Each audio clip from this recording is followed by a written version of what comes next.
Welcome to another podcast of the Constitution Manchester United. Hope you guys are enjoying your week so far. It's coming to the end of another week. The weekend is upon us. I'm going to give you guys a few disclaimers before I proceed in this video podcast. First of all, this is going to include a lot of rambles, a lot of digressions, because there's a lot of stuff I want to talk about. So I just want to just put that out in the open. A lot of things that's just on my chest that I need to serve to the dinner table, as relates to Manchester United or football in general. So anticipate this video to be a lengthy video podcast. As I told you guys, I'm a online hold on. I'm an online student, right? And I'm trying to balance. I'm trying to balance doing my assignments, my classes, video podcasts, watching the match, and getting some rest. So don't expect me to be doing a lot of previews for exactly every matches and match reactions to certain types of matches. If there's a rival match, then I might attest to that and do a preview. But as if it relates to like certain games, if we're playing like Preston North End in the FA Cup next round, then you ain't go see me. So don't stick around for that. But if it's like a significant match, then I'll do a video podcast for that match. So I just want to get into a lot of stuff into this video podcast. So I'm not going to mislead you guys in saying this is going to be a short video podcast. It might be a lengthy video podcast. I'm trying to keep it shorter than an hour because I don't want to disrespect a lot of person's time. So with that being said, I want to get into timeout. Let us commemorate and celebrate with the belated great player that is Cristiano Ronaldo. The reason I'm mentioning is because he played for Manchester United, and we want to look out for our boys that served as a servant at Manchester United at the club, isn't it? So, first off the bat, I want to just say that Cristiano Ronaldo, enjoy the rest of your day. This nigga is like 36 years old. His performance at the level is better than any computer, any software's performance. This brethren is just performing at an elite level at this age and stage in his in his career. What he's doing on the pitch at this age, no, Zlatan, don't get it twisted. Zlatan is kind of, I'll throw up some cream on my hand, but Zlatan is getting off the age where he's recognizing that, well, Zlatan has always been washing up somewhat, but the thing about Zlatan is that a lot of persons can't be like Zlatan and Ronaldo because their physiques are in such shape and they look after themselves that the longevity when playing football can actually probably go to 30, not 30 because they're not 30, they're above 30, but probably 41, if not 42. And speaking of such, we have to look to Buffon because Buffon is like 43 right now. He became 43, I think, sometimes this week or last week. And his performance at no, it's enough to say that him playing at 43 is enough, but to say that he's like at a top club and he's playing like as a top keeper, that says a lot about not only his mentality but his physicality. And yeah, man, I mean, let me just come full circle back to Chris because it's his day. So let us just commemorate and see on that page, right? But Cristiano Ronaldo is 36 and he's not going to get any younger. His days as a footballer is becoming shorter. One of the best athletes the world of sports has ever seen. The world has ever seen. Cristiano Ronaldo is one of the best athletes to ever grace the entertainment industry in terms of sports. His dedication his dedication is close to none. A lot of persons you have heard him say they would come to training and the first person they would say is Cristiano Ronaldo. When Rooney spoke of Ronaldo's dedication, his training regime, this brethren would have a ball at his feet with weights on it. That was what he was doing back in his younger days, in his formative years at Manchester United. That was the development of Cristiano Ronaldo back then. You see me? He was not a gifted player to the levels. Let me clear this up. To the levels of Lionel Messi, he was a gifted player, but in comparison to Lionel Messi's age at that time, it's close to none. So you had to work for it. Messi is God-given talent. Ronaldo is hard work in training. Combine the two, then you have a beast. You have Thanos on steroids, basically. You see me? So, just to put this out in the open, Ronaldo, we thank you for your service at Manchester United. Some players, some Manchester United fans were not pleased with the way how you left Manchester United.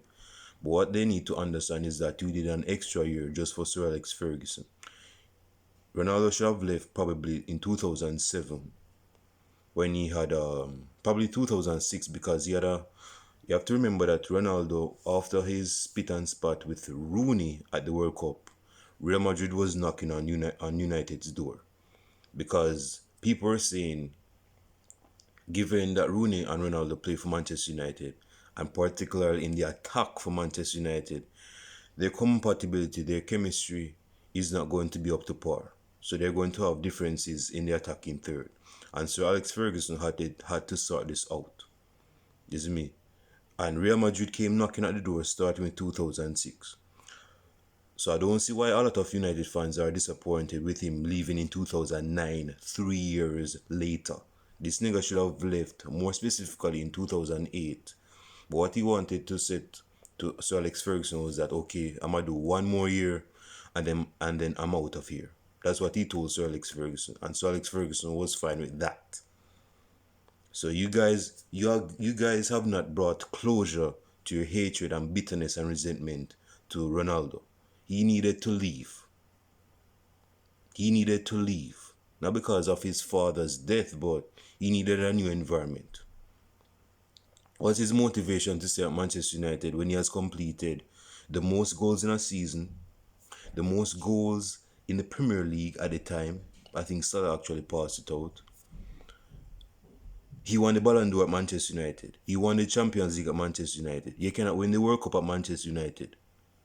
What is there else to win? He's won everything at Manchester United as a player. So why should he stay there? He's not going to be a Sir Alex Ferguson on a football base level or on a player level where he's going to say, okay, I'm going to keep doing this and do it. No, he wants to move on. And if you want to say he's not a loyal player, maybe he's not. He's not a loyal player, but he wants to conquer. That's his mentality. Same like with Zlatan, it's not a problem of him not being loyal, bro. All players are just promiscuous when they want to play football elsewhere. They want to be promiscuous players. They don't want to stay monogamous with one club. They want to play with other clubs. So yes, if they want to be prostitutes as players, they go play for other clubs. That is not something you can hold against them. They just want to conquer elsewhere. And he has. At Real Madrid, when he came to Real Madrid, this brethren started scoring like 50 to 56 goals per season. That Messi started scoring so much goals, I think starting in 2010 or 2011. No, 2010. So, back with him and Lionel Messi, it's been a fight of who is the best player in terms of his performance on the pitch. And that is the prime time of the Barcelona time versus Real Madrid in terms of the El Clasico was Ronaldo against Messi. You see me? So again, bro, not to go on a long digression, but yeah, enjoy the rest of your day, bro. I know baby go look out for you. She might take you out for dinner or something like that. Yeah, I'm just happy for Ronaldo, bro, because what he has accomplished in football, I you might not see it on my face, and some of you guys might take it as for granted because he's still playing football, so you don't know what you have in front of you until it's gone. But when Ronaldo retires, bro, I can attest that this guy is going to be one of the best. Well, he's already one of the best, but he's going to be remembered as one of the best players to ever not just grace football, but one of the best entertainers in sports history. Period. His his name is already up there. Is me. He has a statue already of himself. So his imprint on football has already been accomplished. Now he's definitely not the same player he was like 10 years ago, if not 6 years ago. But in terms of longevity, in terms of durability, having the ability to keep on at a top level is unseen and unheard of. This Bridging can still sprint. He has energy and he has commitment. So, well, I think he got it from Manchester United. But all things considered, this Bridging still deserves respect in the aspect of football, period. So again, Ronaldo, enjoy the rest of your. Speaking of another United, sir, because he's a, it's his birthday as well. But some persons might not like him because he went to play for the rivals in terms of Man City. But let us congratulate just for at least a 5 minutes or 2 minutes brief time. Let us congratulate Carlos Tevez' birthday. In the 2 years he's been at Manchester United, he was a bull. He was a raging. You could say that the Tevez that played for Manchester United was what we expected of Alexis Sanchez. Alexis Sanchez, if you know how Alexis Sanchez played for Arsenal, or even in his early years at Barcelona, or even at Udinese or at River Plate, this is something you can set straight. Him and Tevez has this thing where I don't know if it's a South American thing. I think it is because Suarez was like that. Tevez definitely was like that. Sanchez was like that. They had this workhorse mentality where they would just chase for the ball for the full 90 minutes. They would press. They are the best players you would use in a pressing system. Carlos Tevez, Luis Suarez, and Alexis Sanchez. You see me? These players are very good in terms of the pressing strategy. But when Tevez was at United, bro, he did a lot for Manchester United. In the 2 years he was been at Manchester United, I think it was on loan or something like that. Yeah, I think it was a loan.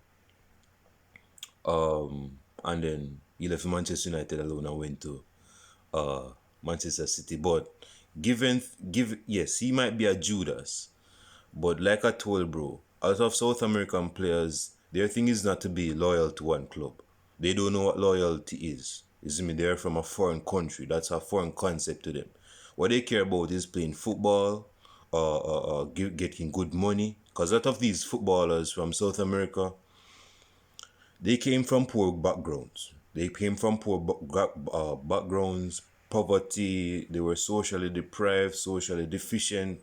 So they found sufficiency in their strategy, in their play in terms of football. So they say, you know what, I'm sweeping the streets every morning, like probably getting like 5 cents. But hey, I can actually play football, so let me invest my time in playing, articulating and improving on my game so that I can gain money. uh I mean, popularity can come with the territory, but that's not my priority, isn't me? But I just want to come out of this poverty hole, loophole, isn't me? So yeah. So again, that's why a lot of these South American players seem as if they are like male gold digger types. It's because a lot of them came from poor backgrounds. You see me? So them getting a lot of money, bro, them say, hey, I'm gonna need a lot of money. So yeah, I think what Tevez did accomplish, hold on. Accomplish in the, because I need the light to shine on my face. But what Tevez accomplished I mean, Tevez. If we were to ask any person about where Tevez rank in the best players in our history, people say he's not even in the top 200 or so forth. But Tevez was one of a kind player. Tevez was a raging bull. He was like the Latin version of Wayne Rooney. Isn't me? Maybe faster somewhat, but Tevez could tackle. Tevez, Tevez. When you had Rooney and Tevez up top, best believe that they cannot play no tiki taka passing ball, cause him go tackle you just like that. So to commence the celebrations of Tevez, yeah, he was a special player. He should have stayed at Manchester United, but I guess money started calling. But all things considered, bro, all things considered, notifications coming on my phone. But all things considered, bro, yeah. So another player. See, a lot of players were born on this day, bro. I don't know if it's and best believe it's not the best month of the year, but Neymar celebrated his birthday as well. I'm doing these birthday shout outs, man. You guys should be paying me for that. But yeah, Neymar is celebrating his birthday today. Great player. I think he has over 300 goals, and he's like 29 years old. Yeah. So what he has accomplished, Neymar. I think Neymar is the closest thing. Okay, just to give a brief history, because a lot of persons are very pissed off that Neymar left Barcelona. What you have to understand is that Neymar has an ego. Most players do. Top players do. Neymar has an ego. And if you guys are very perceptive like I am, and observant like I am, you would know that Messi has an ego as well. So having those types of players, I mean, Suarez has an ego, but I mean, he's fortunate to be at Barcelona, so he wouldn't care. But you have to understand that Messi runs Barcelona. Messi runs Barcelona in terms of on the pitch and financially. Speaking of that, in the past 5 days, Messi, I think a stat came out that Messi was gaining like in the past 5 or 6 years. Messi's salary was like $555 million in the past 5 years. Let me repeat that. Over 555 million euros.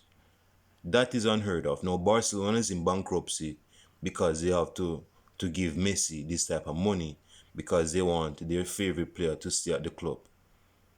This is me.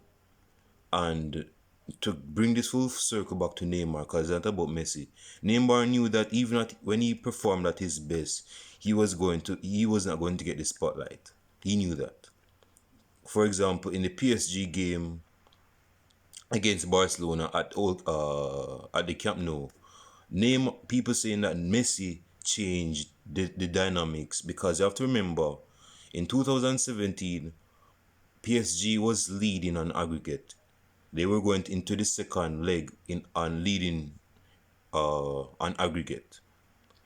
Barcelona needed to rejuvenate themselves so they can beat and wish-wash out PSG out of the Champions League.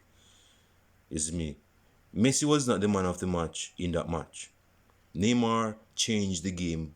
I wouldn't say single-handedly, but wholeheartedly. I have to say wholeheartedly, bro. He was the mitochondria of that side. Everything went through him.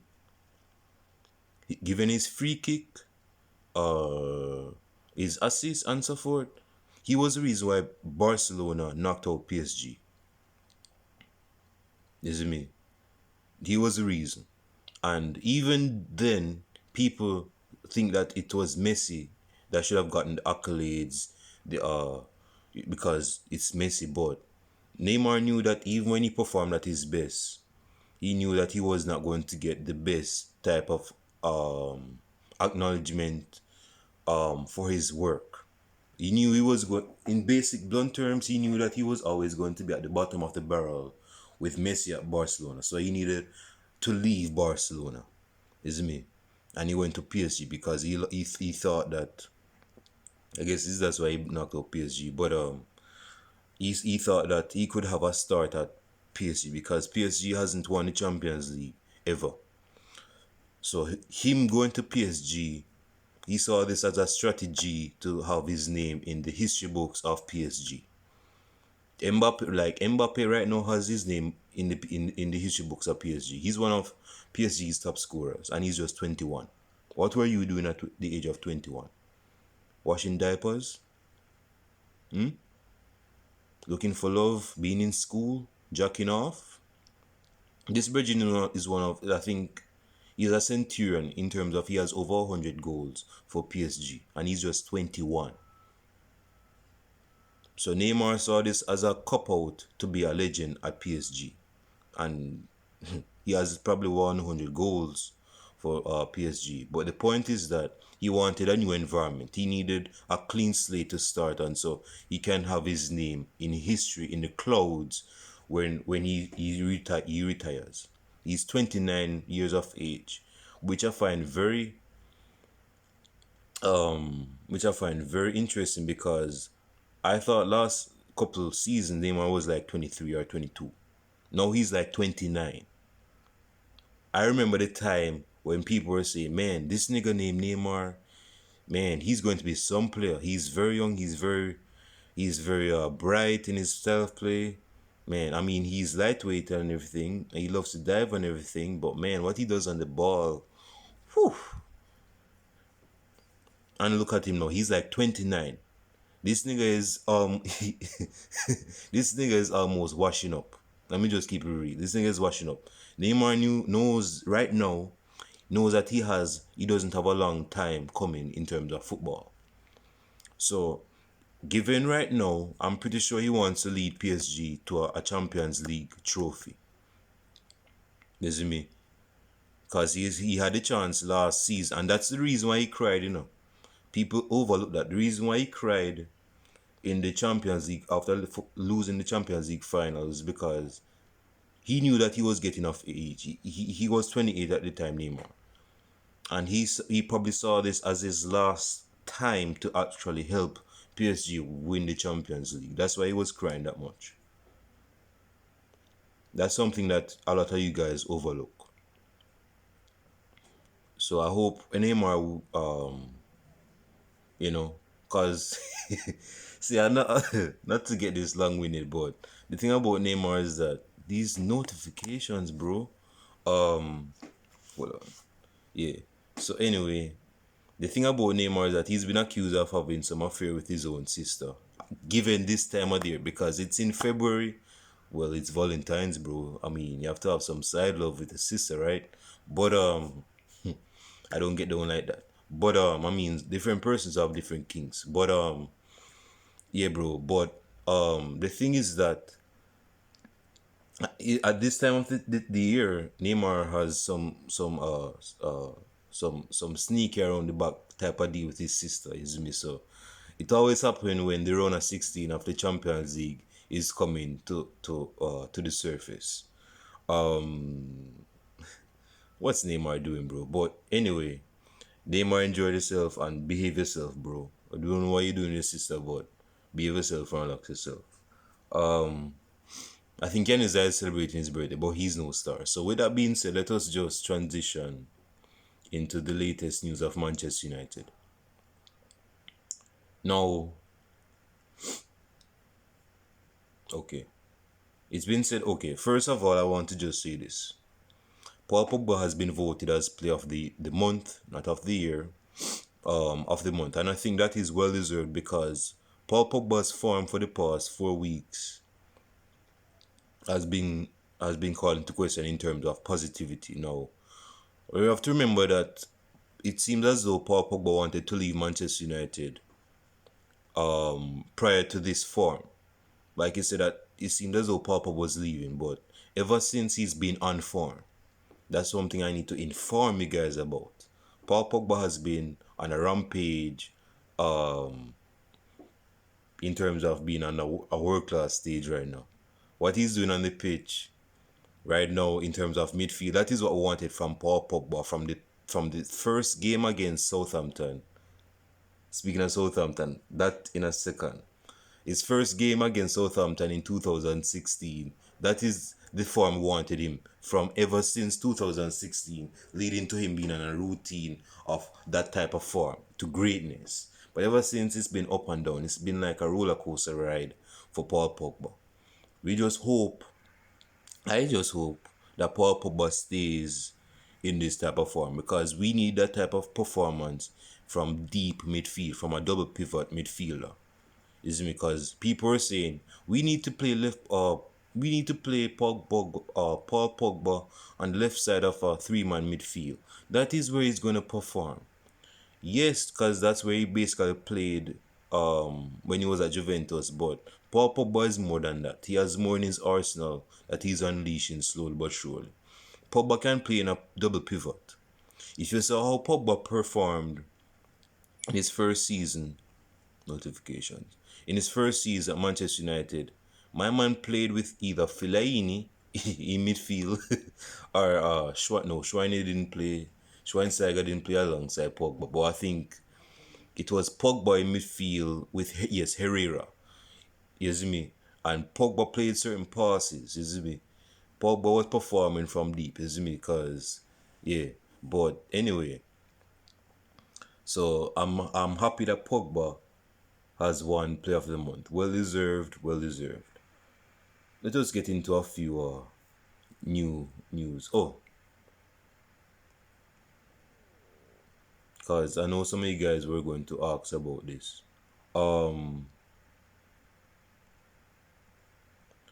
Manchester United is going to celebrate the memorial. But I don't think they're going to celebrate it, but as you guys know, usually at this time of the year, February, in the early days of February, I think it's tomorrow's anniversary. But the earliest bird always gets the best worm, right? So, with that being said, it said that Manchester United fans asked not to gather at Old Trafford for Munich Memorial. Now, as you guys know, that Manchester United, all those years, I think it was in 1960 something, Manchester United were going to play a game against Belgrade. I think it's Red Star Belgrade. Yeah, 63 years ago. That happened 63 years ago. And a lot of players that traveled to play, I think it was the second leg, or I think it was the semi-finals of the Champions, the quote-unquote Champions League at the time, although that was not the name that was used. It was European Cup against Red Star Belgrade, yeah. I think they were traveling back. Okay, so this is what it said. On that day in 1958, 23 were killed in a plane crash at Munich airport, including 8 members of the Manchester United team who were traveling back from a European Cup tie against Red Star Belgrade. Thousands of persons usually gather at Manchester and Munich each year to pay their respects, but this year fans are being asked to watch an online pre-recorded service at home. This service will be broadcast at 2:45 on Saturday afternoon. So of course it was a very unfortunate disaster, losing like 23 members on plane crash and 8 players of the Manchester United squad. That included what's his name again? That defender, Edward. You guys know Edward. He was English. He was an English defender, and of course I cannot really comment on this. I think I did a video last year as relates to the background of. I think I did it. I might leave the link down below in the comment section, but of the video I did last year as relates to the Munich or Manchester United players losing their lives. I did some of our background, but it's very unfortunate in terms of this. Just to lose 8 players out of a squad like that, bro. Top players too, This was a young squad, bro. A young squad. a young squad that was looking and destined for greatness. You see me? But the devil was acting up. The devil was acting funny. You see me? Because he was jealous, and by virtue of that, see, we're celebrating this more memoriam after 63 years. You see me? Because of the Munich air disaster. It's unfortunate. Bobby Charlton is a survivor. I think Matt Busby, yeah, the Busby babes. Matt Busby wasn't killed. I think he was injured in the crash, but he was not killed in that crash. Even afterwards, he recovered from injuries, but he died anyway, a couple of years afterwards. But I'm going to give a couple seconds just to remember those that lost their lives in the Munich air disaster, because I was not there. My parents were not there to be. That's number one. My parents was not there to begin with, and let alone me. So I don't know what it feels like to just lose 8 players out of a squad like that. So I'm going to give a couple seconds just to remember the passing of our past players that bleed for Manchester United. They were young players. You know, they were going to be the best in the world. But you know, that's just life. So I'm going to give a couple seconds.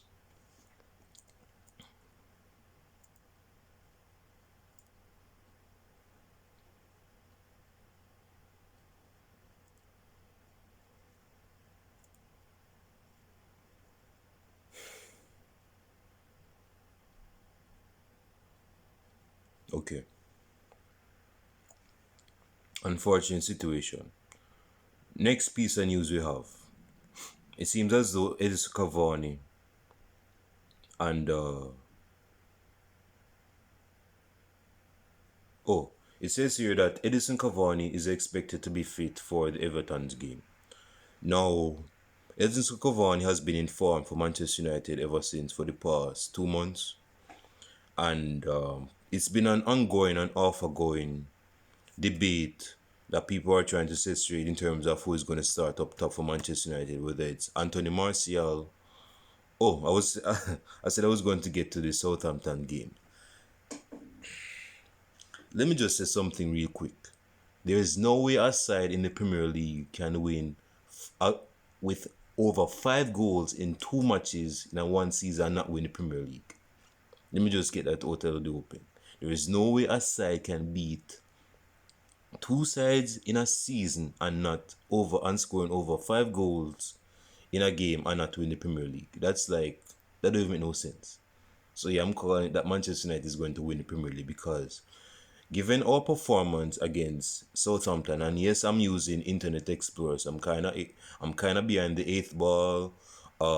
Yes, I'm kind of late, but it's going to be great anyway, so I'm just going to set this straight.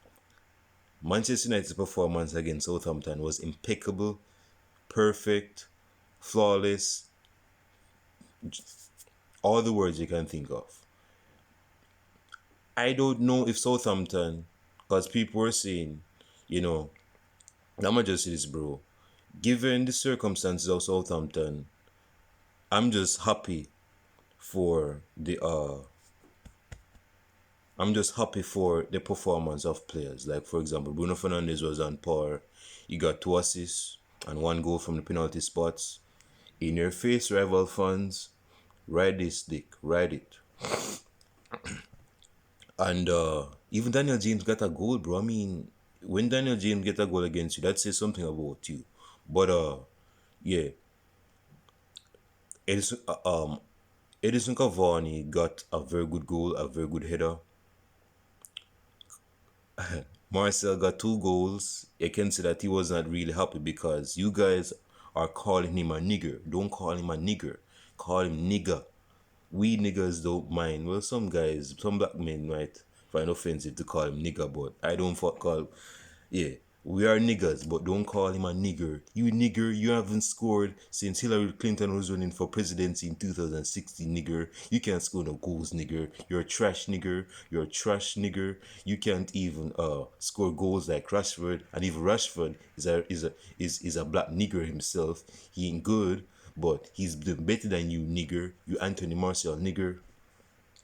You guys need to stop it. I did an admonishment for you guys already to stop racial. Speaking of that, I told you guys this is going to be one of those digression videos, but a comment was said in my comment section that I felt compelled to speak on, and it was in response to a comment that I did address in one of my previous videos.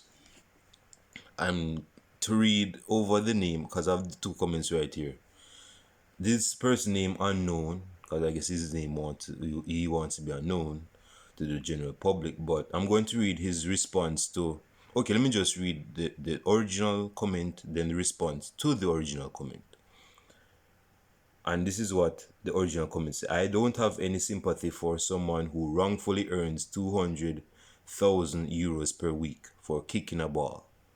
Maybe they should have spent more time at school and learned to ignore name calling. Pathetic.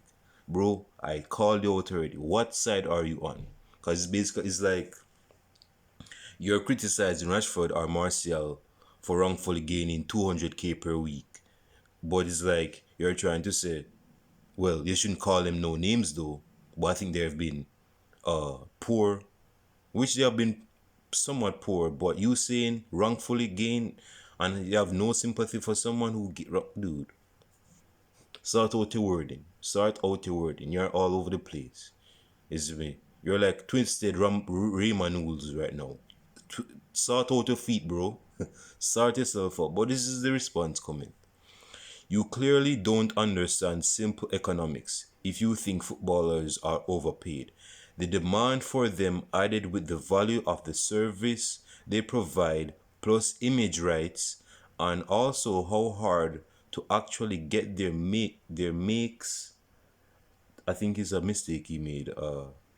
How hard to actually get their makes footballers worth or how hard to actually get them makes footballers worth their money. In other profession is race in what other okay, so he's asking this. In what other profession is racial abuse accepted? If somebody shouts the N-word to an actor, they are fired and probably arrested. Nigga. But football is a working class sport. People are bitter. Ain't that the truth? That's like the understatement of the year, and it's just in February of 2021. But we continue with this comment. But football is a working class sport. People are bitter that normal lads are getting rich and not posh. What is he saying here? And not posh twats with spoons up their arse. I think he's English because he said up their arse. My thought is I think it's a decent comment in relation to the original comment, but this is my comment. Yeah, when you're getting footballers, but I think see a lot of persons have this not this misconceived notion or narrative that it's easy to sign players, more specifically top players, and that is further from the truth.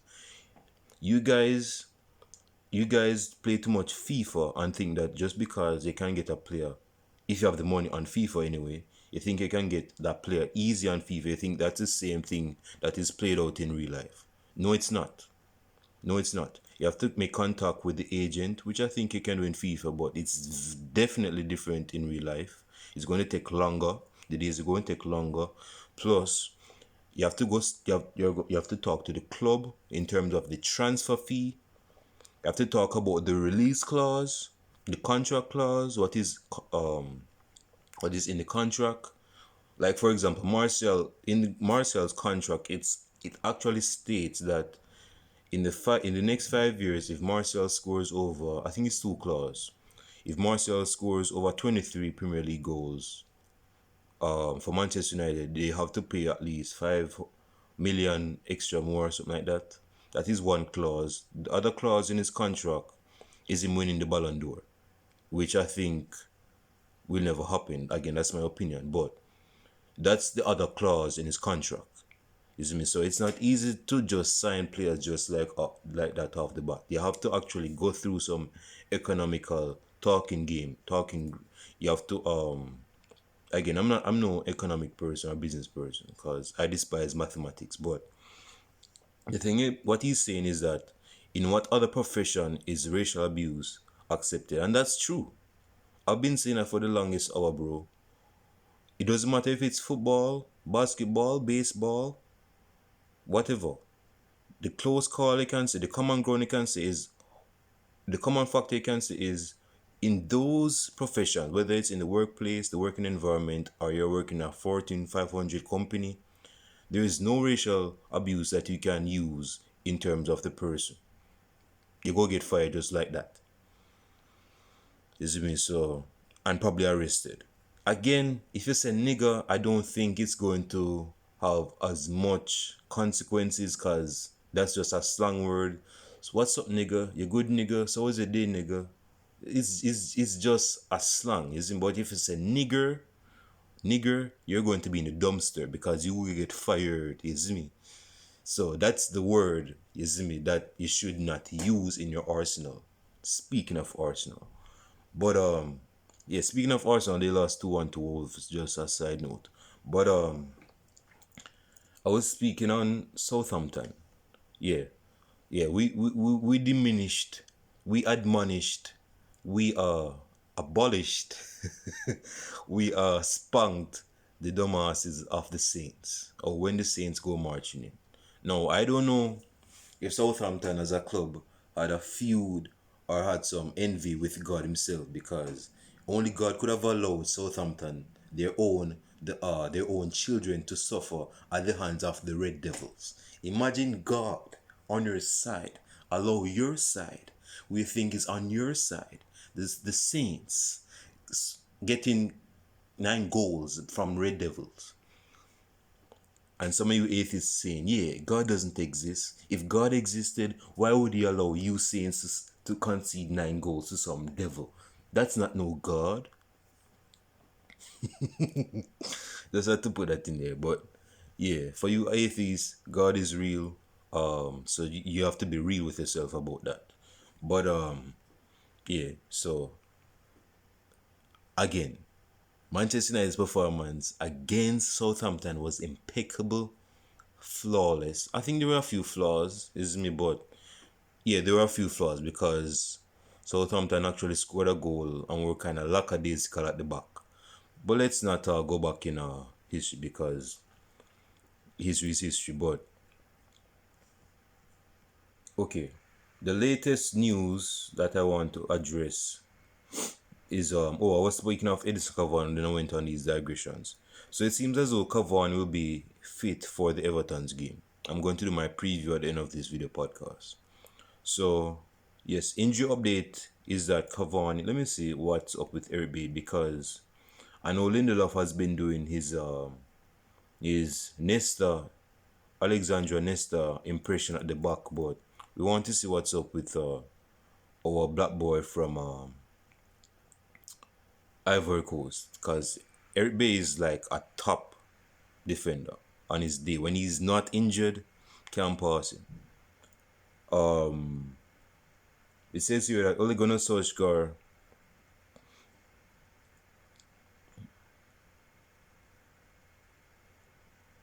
give me a second. So this thing is taking long on the computer, you know. So, okay. This is what he said. Edison should be available. Yeah, definitely. He got a bad ankle knock there. Eric is a doubt, and apart from that, everyone's raring to go. So it seems as though Eric Bay is going to be out of bounds with the Everton game at Old Trafford. So don't anticipate and wait for Bay to actually play, because he's not going to play. He's not going to play. I think Lindelof has been on form to begin with, so let us not Let us not ignore that. Excuse me. Oh yes, Jesse Jesse Lingard. See, that's what I told you guys at the beginning of this video that it's going to be a long video. Hey man, let me say this, man. Jesse Lingard left Manchester United on loan.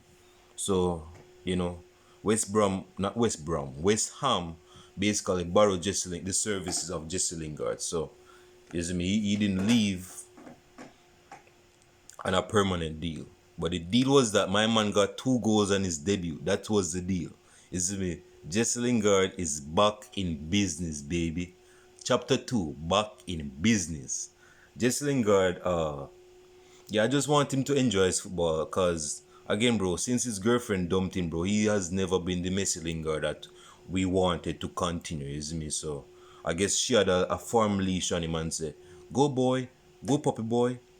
If I'm with you, you're going to be playing good for Manchester United. But if I'm not around you, you can do crap for Manchester United. And I guess that was a deal. Speaking of deal, is because ever since she dumped him, bro, or they broke up, he has not been the same Jesse Lingard ever since.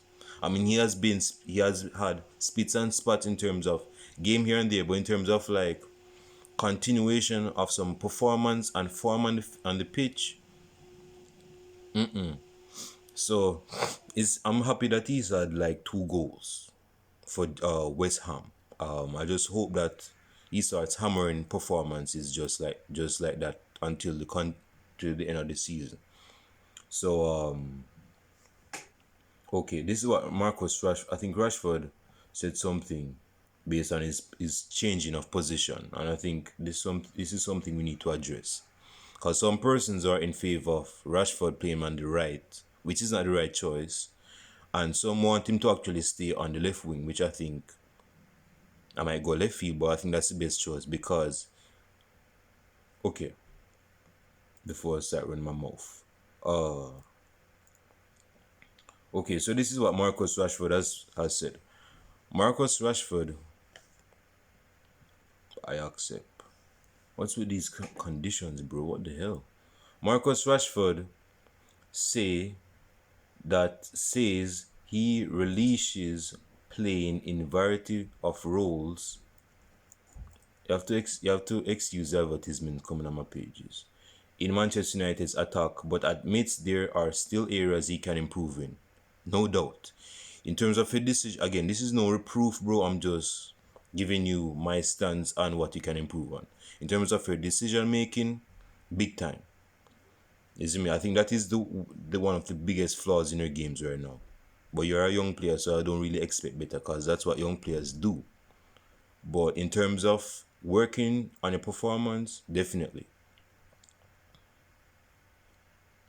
But Ole Gunnar Solskjaer has tinkered with Rashford's role this season by frequently moving him to the right wing or feeling him as a centre forward.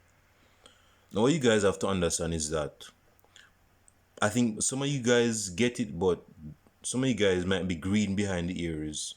You have bacteria behind your ears, so you don't know if you are enlightened to how tactics and statistics and self-play operates. On a team sheet, if you see a player starting in a position, just best believe that is not the position they're going to stay in for the rest of the 90 minutes. That is how tactics work. On paper, he might be starting as a left winger, but when you're watching the game, he's not going to be staying on the left wing. He's not going to be staying on the left wing. You'll be on the right wing, center forward, in the middle, somewhere. So he's not going to be staying on the left or right wing because he's not going to be obsolete. Not obsolete. He's not going to be constant in that position. He's going to be in a various amount of positions. You see me? So he has like 16 goals this season already, Rashford, which I think is very good. He has about 84 goals for Manchester United, overpassing that of Cantona I think Cantona is on 82 goals. But back to, you have to excuse these advertisements because they're just cut blocking me right now. But excuse me. Chelsea boss Emma Hayes says AFC Wimbledon couldn't afford her. I'll make the job link. See, this is why you females should not be in football. Not all you females. Some of you females should not be in football because you all have a narcissistic ego. You think that just because you're doing decent with females in football, that when a club, a male club is calling you, you're saying, you can't ignore. You can't pay for my services as a female manager. Just stop it. Just stop it.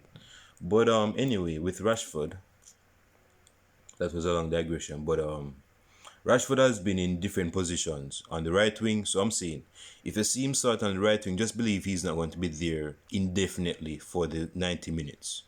He's going to be in the forward position, on the left wing, on the right wing, depending on what Ole Gunnar Solskjaer wants from his players. You see, because again, if he stays on the left wing, he's going to become predictable. His marker is going to just say, okay, he's going to stay on the left wing, so I don't need to mark him up. So he needs to just move all over, bro. He needs to move all over. So Rashford, speaking on his position, again, I don't want to get deep into it because I'm on like 51 minutes right now. Actually, I'm not even finished yet, so this might be a lengthy podcast. So get your orange champagne, your butterly salted popcorn. Is me, yeah. So covered. So Carlo Ancelotti basically said something based on Manchester United. He said Manchester United is on. Let me read because they don't want to misquote anything he said. I think he was saying that Manchester. Okay, see here, so he said Manchester United on the right path. Yeah, you could say that because again, bro, we need to win the we'll go in the Champions League in the coming years, but we need to win the Premier League. We need to burst that nut. We need to burst that nut. Is me. We have to get the poison out at some point. We need to win the Premier League at some point. We need to win the Premier League this season. We cannot be in the top 2 position for nothing, for naught. This me. We have to win the champion. We have to win the Premier League and become champions in England. If Liverpool could have done it last season, we need a reason to do it this season. So this is what Ancelotti said. He said his view on Manchester United squad under Ole Gunnar Solskjaer that they're on the right path as they bid to match the feats of Red Devils sides of the past. Yeah, because in terms of Red Devils of the past, but we won champions. We won the Champions League, but we won the Premier League like consecutively, bro. Like consecutively. Is me. So wait.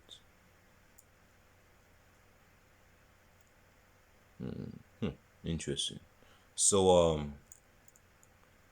yeah, 2013 was the last time we won the Champions League. Oh, it says here that AC Milan still considering permanent move for Manchester United loanee. And I guess that loanee is Diogo Dalot. This is what I have to say, bro. Aaron Wan-Bissaka is in a good place right now. Diogo Dalot has defensive deficiencies in his game. I told you guys in a previous video that if I was to compare and contrast Diogo Dalot and Aaron Wan-Bissaka, I would say in terms of, it's kind of a dichotomy because in his defensive game, Diogo Dalot is weak. But in terms of Aaron Wan-Bissaka's game, he is strong. In terms of Aaron Wan-Bissaka's attacking game, he's improving, but that's not his strongest point. In Diogo Dalot on the other end, Diogo Dalot's game, attacking wise anyway, is on point. So I just wanted to point that out, bro, because Both of them are like contrast in terms of talents. Contrast of talent is me. My thought is that I would not sell him because again that's going to look stupid on Manchester United. You signed this player in 2019, led him to being on a routine of no much games. You had this player on the bench. This player on the bench. That's why I don't think he was a Mourinho signing. I don't think Mourinho wanted him to begin with. I don't think Mourinho wanted him to begin with. Because Mourinho loves his 30 plus 6 foot tall slow players. That's his main MO. So him getting a young player is just out of his toolbox. Again, I don't want Delo to be sold. I don't want him to be sold. We need backup at right back. We need backup at right back. So to just sell Delo like that is going, first off, it's going to look stupid at Manchester United for spending such money on this youngster. Secondly, we need insurance on the bench. We need insurance on the bench. Since Fosu Mensah is gone right now, we need a right back that can fall back on the bench, isn't me? So if one get injured, one can just slot in. But with that being said, Diego Delo needs to work on his defensive woes, deficiencies. The devils that is in his deficiency is in his defensive work. He needs to work on that. So that's my take on Diego Delo. But bringing it full circle back to Manchester United.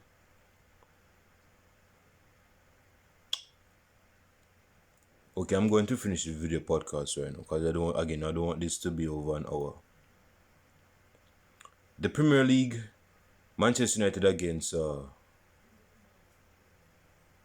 Everton. Yeah, so we're in a good place right now. Man City has a game in hand. We shouldn't allow that to boggle into our mind. I mean, we shouldn't think about it all the time, but we should have that in back of our heads because a lot of persons believe that City is going to slip up at some. Again, they might slip up at some point because we have a game against them at some point this season. That's the last leg we have against them in the Premier League. Is me. So if we want to beat City to the title, we need to beat them in the upcoming game against them. A draw is not enough. Definitely a loss is not enough if we want to win the Premier League and beat City. The citizens are in a good place right now. Is me. Gundogan has risen from the dead like he was Undertaker in the World Premier Series in 2010. He's woken from the dead.